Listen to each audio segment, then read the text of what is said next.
Hello Year 13, so you're on my blog already, so I don't think I need to explain how to get here. This is what I would like you to do for next Wednesday. We're going to be learning to develop detail and accuracy in our analysis. And how you're going to do this is you're going to write me 2 focused paragraphs addressing the task which we have been looking at.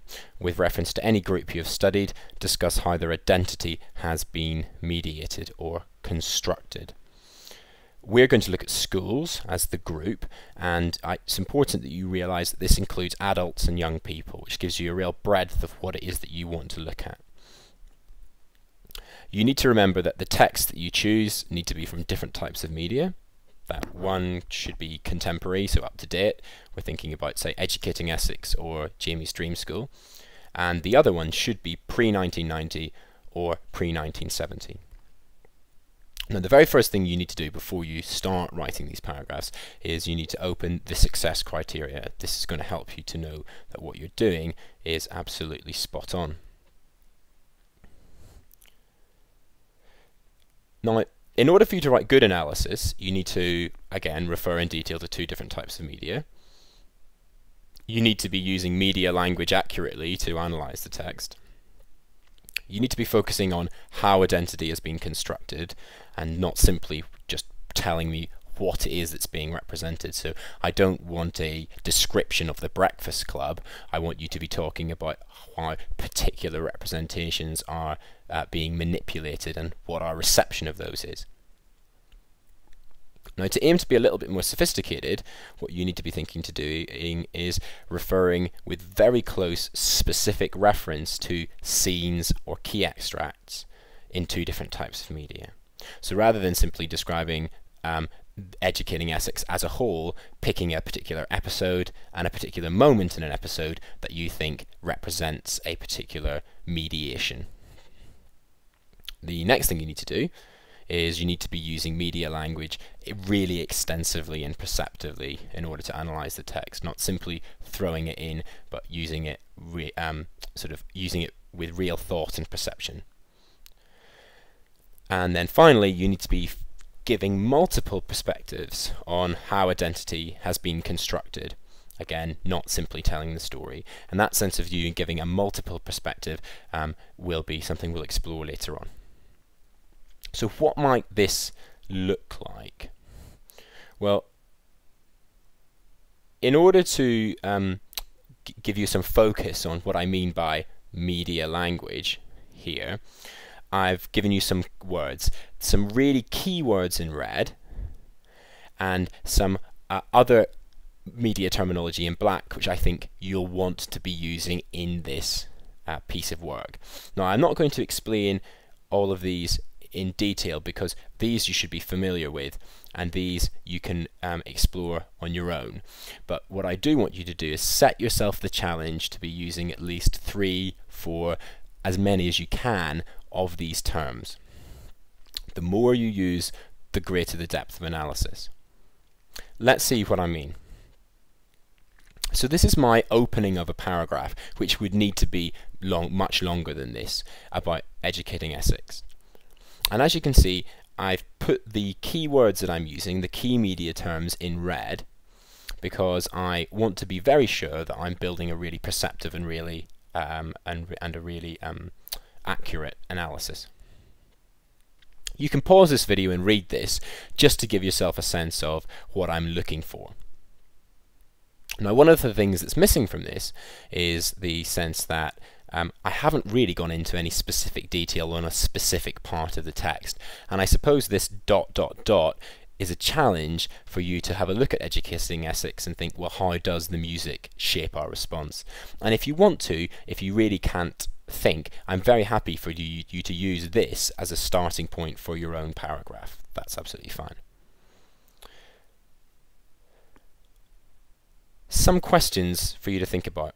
Firstly, does Educating Essex construct a dominant or emergent ideology? Well, you haven't encountered these terms yet, but if you go back to my blog, there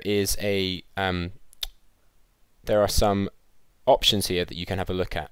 If you go into downloading ideology, then you will find a document which talks about the Channel 4 documentary Wife Swap, but it also does something very useful for us in that it talks about the fact that some ideologies are dominant and some ideologies are emergent, and that media texts can either, in a sense, confirm a dominant view or engage with an emergent view. What do you think? What do you think Educating Essex does? Likewise, what do you think the Breakfast Club does? If you want to know about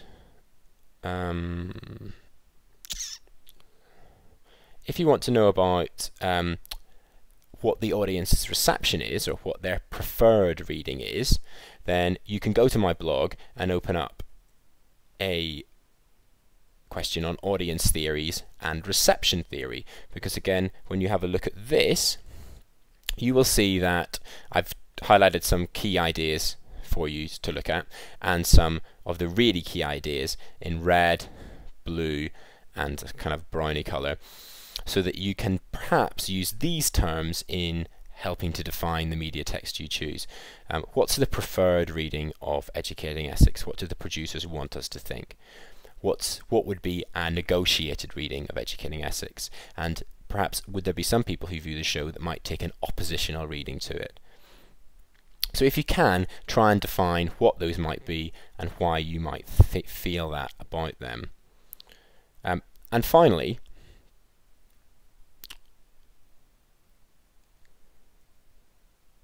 think about the institutional factors that might affect the production and its reception. So in the case of Educating Essex, it's broadcast on Channel 4. Is this significant?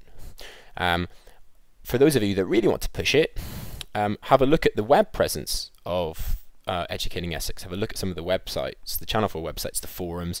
How do these help to mediate the construction of the school and the representation of the individual's identity? Most importantly, however, I'm asking you to use media language extensively and perceptively. So even if you don't get it 100% right, I want to see that attempt to use this terminology in your analysis. Don't forget that the internet is a tremendously helpful resource for you to have a look at. On Channel 4 OD we have episodes of Educating Essex.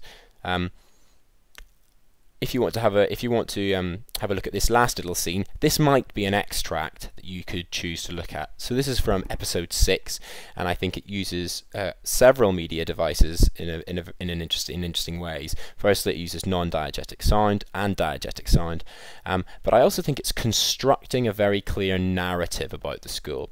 Have a look at it and see what you think.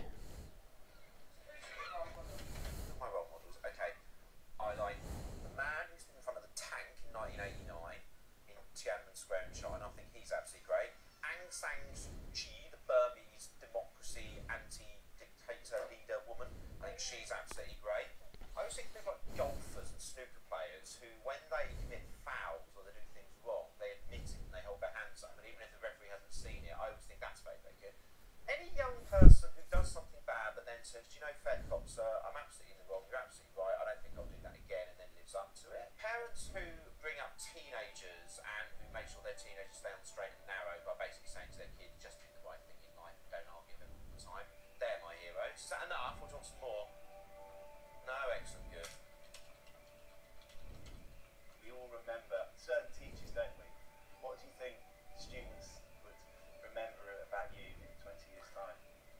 I hope that they will, when they are, doing their 10-year reunion or their 20-year reunion or such like, I hope that they will think to themselves that I was always prepared to do what needed to be done to help them succeed, and that as an adult they will look back and go, actually, yeah, I didn't quite like it when he said that, I didn't quite like it when he said that, but at the same time it was the right thing to say.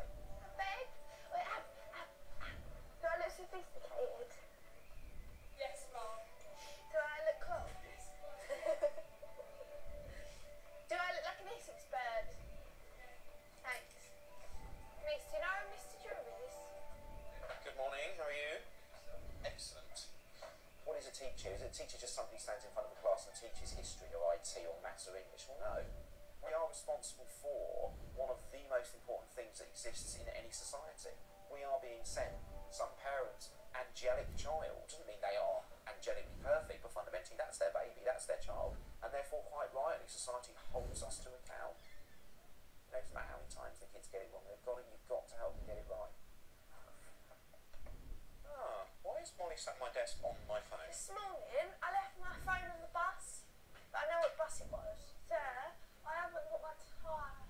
Then I shall find you a Because toy. I stepped on my auntie's house last night. Right, That's why I got a bus. right. Stupid thing. Okay, stop. You were being nice. Just because I'm here doesn't mean you have to start arguing, Molly. Okay? Try to be nice with me as well. Sometimes I think, like, what will I do if I'm on the job and someone annoys me? I'm not really going to be able to stand there and say, like, swear at him or tell him to go away. Because people would just, like, sack you and just get someone else, wouldn't they, in real life? How are things with Mr. Drew then at the minute? Been getting on alright with him, having a bit of bants. You know. Remember to be nice to your mum. Mum, I left my phone on the bus this morning. I've got a number, but I need to go to lessons, and I know what number bus I was on as well. Would you be able to ring them for me, please? Okay, and Mum, I haven't got detention after school. Wait, give me the phone for a second for that. Wait, Mr. Drew, what's this for? Hello, Mr. Drew. Yeah, I can confirm all the things she's telling you. I just feel I'll do that just in case, you know. Molly understands, you know, that I have to sometimes do these things. Okay, alright, no problem, yeah. Alright, bye. Mum's sorting it out. Listen to me, seriously. Yeah. Make sure you thank her and be nice to her, okay? Yeah. This could be a real moment for you to just, you know, build a few bridges, Molly, you know? When I've Mum been helps you. really good this weekend. Molly could do absolutely anything she wanted to do. Molly would be a really good teacher. Molly would be a fantastic teacher. She would have great empathy and understanding with young people. She'd be great at anything whatsoever which channeled her talents. Oh, Sir, look. They look sophisticated. Yes. Yes, she did. Changes to children's behaviour is made by little steps. They don't change overnight. It's ridiculous to think they're going to. We try and find her another time. She'll do it in the end on her own. But she's not there yet. She's a long way from being it. So everyone's got to keep pushing the doors back open again until eventually she decides to do it herself.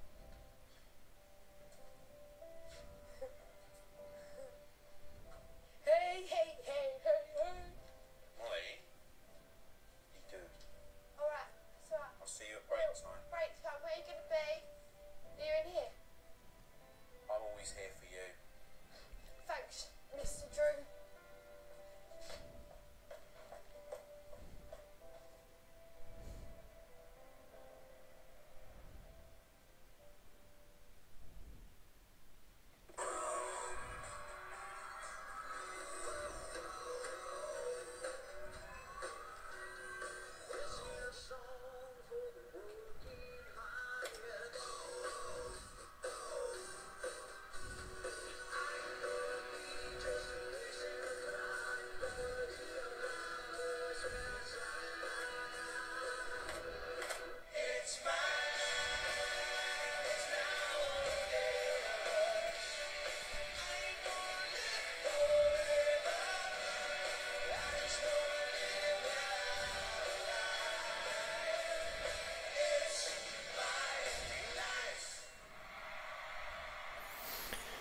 So I think that's such an interesting section of the program to analyse, and when you do it, I want you to watch that again and think about how could you talk about these things and the way in which they help to construct the preferred reading. What do you think the producers of that program wanted us to get out of that? What was the way how do they want a school to be constructed?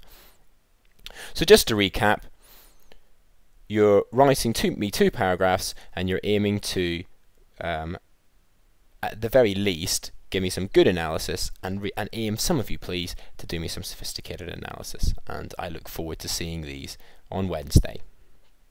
Thank you.